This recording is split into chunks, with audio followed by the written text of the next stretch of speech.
વંદે માતરમ. ભારત માતા કી જય.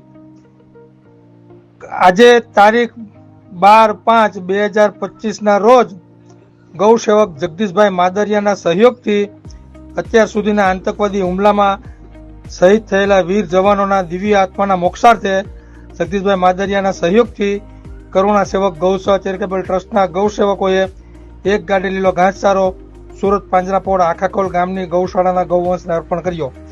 ત્યારબાદ પાંજરાપોળના બીમાર ગૌવંશના વોર્ડમાં બધા જ બીમાર ગૌવંશના પડખા ફેરવી તેમની સાફ સફાઈ કરી, તેમને પાણી પીવડાવી, તેમને ઘાસચારો આપ્યો અને વાછરડાના વોર્ડમાં મા વગરના બીમાર અને અશક્ત વાછરડાને દૂધ પીવડાવવાની સેવા આપી.